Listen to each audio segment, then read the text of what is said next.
Hamas का एक बड़ा लीडर डेप्यूटी चीफ लबनान में मारा गया है।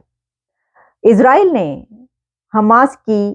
डील मानने से इनकार कर दिया है। क्या हमास और इजराइल के बीच की ये जंग एक नया मोड़ इख्तियार कर रही है? इस पर बात की लेते हैं। आप देख रहे हैं मेरा प्रोग्राम ब्रेकिंग बैरियर्स। मैं हूं आपकी host Alia show official YouTube channel पर आप सबको वेलकम करती हूं। इस वक्त बड़ी खबर सामने आ रही है और वो ये है कि हमास का एक बड़ा लीडर डेप्यूटी चीफ सालेह अल अरावी को लबनान में इजराइल ने एक ड्रोन स्ट्राइक में मार दिया है। वहां पर एक बिल्डिंग पर ड्रोन हमला हुआ जिसके नतीजे में 4 से 5 लोग मारे गए और अब ये खबर सामने आ रही है कि उसमें हमास का लीडर डिप्टी चीफ हमास का वो भी मौजूद था और वो भी इसमें मारा गया है।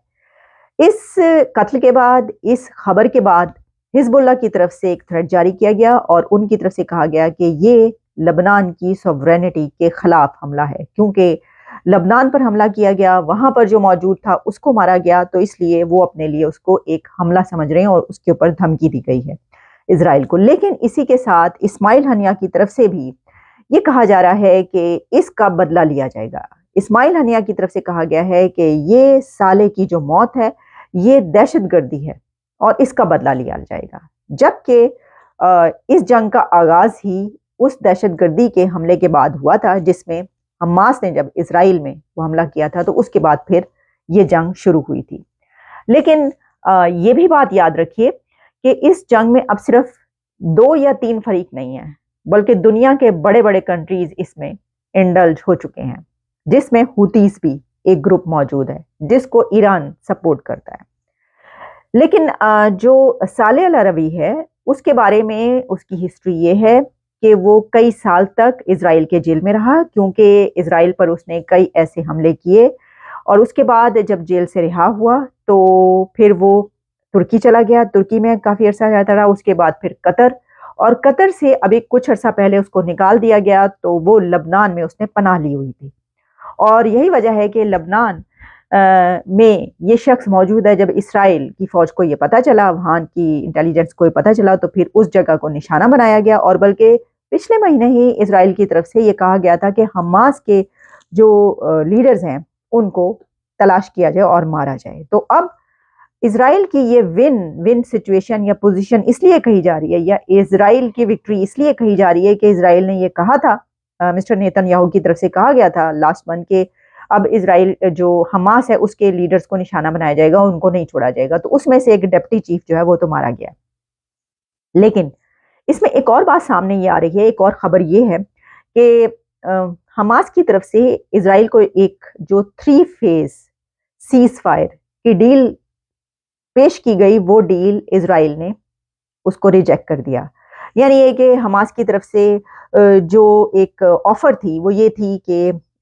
3 फेज में जो है ये सीज फायर किया जाए, जंग बंदी की जाए, और इस तरीके से कि पहले जो है वो इसराइल अपनी फौजें वापस बुला ले और फिर उसके बाद होस्टेजेस जो हैं उसका तबादला हो या उनको वापस किया जाए और उसके बाद जो है वह ये जंग बंदी हो। लेकिन इसराइल ने ये डील मानने से इनकार कर दिया है और इसकी वजह ये है कि इसराइल का ये कहना, मिस्टर नेतन्याहू का ये कहना है कि ये डील उस वक्त मानी जाएगी कि जब हम ये फैसला कर लेंगे कि हमने जंग बंदी करनी है। तो अभी तो ये फैसला ही नहीं किया गया इसराइल की तरफ से कि जंग बंदी होगी। अगर सीज फायर पर अग्री कर लिया जाएगा तो उसके बाद ये डील मानने या ना मानने की बात की जाएगी, क्योंकि उनका कहना ये है कि ये स्टार्ट हमास की तरफ से जंग हुई थी लेकिन इसका इख्तिताम इसराइल की तरफ से होगा। वो फिल्मों में आप देखते हैं ना, वो कहते हैं कि जंग शुरू तुमने की है तो खत्म मैं करूंगा। तो पैन ओ भी है कह रहे हैं कि जंग शुरू तो तुसी की है पर खत्म असी करांगे। तो खत्म करने की तरफ क्या ये जंग जा रही है? इसकी वजह ये है कि एक जो लीडर है वो तो मारा गया, तो जो चुन चुन के उन्होंने लीडर मानने हैं, क्या इस्माइल हनिया को भी आने वाले दिनों में इसी तरह की खबरें आएंगी? उसकी भी इसकी वजह यह है कि इसमें फर्क ये है कि लबनान में वहां पर हमला करके मारना जो है वो आसान है, लेकिन इस्माइल हनिया कतर में मौजूद है। तो अगर तो वो कतर से कहीं और लबनान में या कहीं पर पनाह लिए हुए है तो उसके पर हमला भी जो है वो आसान हो जाएगा। अच्छा, हिजबुल्लाह की तरफ से जो ये कहा गया, क्योंकि हिजबुल्लाह जो है वो भी इस जंग में शामिल है, एक फरीक है। हिजबुल्लाह की तरफ से हमले किए गए और सिर्फ हिजबुल्लाह ही नहीं बल्कि कई एक ऐसे कंट्रीज, अब तो यमन और सीरिया और इजिप्ट वो भी इसमें शामिल हो चुके हैं। बल्कि जो डील ہونے کی بات کہ جی ڈیل کی آفر کی گئی یا پیشکش کی گئی ہے 3 فیز اس میں سیز فائر میں، اس میں ایجپٹ اور قطر بھی شامل ہیں، اور ایجپٹ اور اس میں جو چند اور کنٹریز اس جنگ میں شامل ہیں اور حملے کر رہے ہیں ان کا بھی نام لیا جا رہا ہے۔ تو دیکھیے اس میں ہوتیز بھی ایک گروپ ہے، اور ابھی کی ایک اور خبر تازہ ترین یہ ہے کہ اس میں کہا گیا ہے کہ ایک اور شپ کو نشانہ بنایا گیا ہے ریڈ سی میں، اور وہ کنٹینر، وہ شپ جو ہے وہ مالٹا فلیگ شپ تھا جس کو ریڈ سی میں نشانہ بنایا گیا، اور جو ہوتیز ہیں ان کے یہ حملے بڑھتے چلے جا رہے ہیں، اور اس کو جو حوصلہ افزائی ان کی جاتی ہے وہ ایران کی طرف سے کی جاتی ہے، اور ایران اس کو چھپا نہیں رہا ہے، بلکہ ایران جو ہے وہ کھلم کھلا اس کو جو ہے وہ کہہ رہے ہیں ہاں ٹھیک ہے ہم یہ کر رہے ہیں، اور اس کی حوصلہ افزائی کرتا ہے۔ بے شک کوئی کہتا ہے کہ نہیں ہم اس حملے کے پیچھے نہیں ہیں، لیکن اکثر اوقات ایران کی طرف سے ایسی سٹیٹمنٹس آتی ہیں جن سے یہ پتہ چلتا ہے کہ یہ ہوتیز کی حوصلہ افزائی کی جا رہی ہے۔ تو یہ ساری سچویشن ہمیں یہ بتاتی ہے کہ اس وقت تک یہ جنگ جہاں پر پہنچ چکی ہے اس میں ایسا نظر آتا ہے کہ آنے والے دنوں میں ہو سکتا ہے کہ کوئی اس طرح کی ڈیل یا ٹاکس ہو سکیں کہ جس سے یہ جنگ بندی کی طرف بڑھا جائے، کیونکہ جو حماس ہے اس کا تھوڑا سا جو ہے وہ سافٹ ہونے کا ایک نظر آ رہا ہے کہ اب، اور خاص طور پر کہ ایک ڈپٹی چیف کے مارے جانے کے بعد کیا حماس کے اوپر زیادہ پریشر آئے گا، اور حماس کے لیڈر اسماعیل ہنیہ کو یہ ماننا پڑے گا کہ اس کو اب اسرائیل کی وہ شرائط کنڈیشنز ماننی پڑیں گی کہ جس کی بنا پر وہ پیچھے ہٹے 2 قدم اور جنگ بندی کی طرف بڑھا جائے۔ تو اسرائیل اس وقت 1 فرنٹ وار نہیں کر رہا،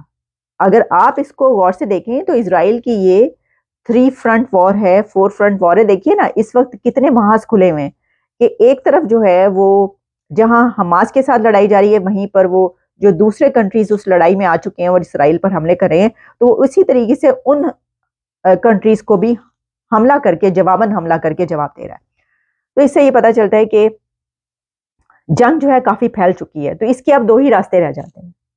ایک تو یہ ہے کہ یہ ختم ہونے کی طرف بڑھے گی، اور دوسرا یہ ہے کہ یہ اسی طریقے سے پھیلتے پھیلتے کسی بڑی جنگ کا جو ہے وہ پیش خیمہ ثابت ہوگی۔ لیکن ہو سکتا ہے کہ اس ڈپٹی چیف کی ہلاکت کے بعد حماس کو ایسا محسوس ہو، کیونکہ جس طرح یہ کہا جا رہا ہے کہ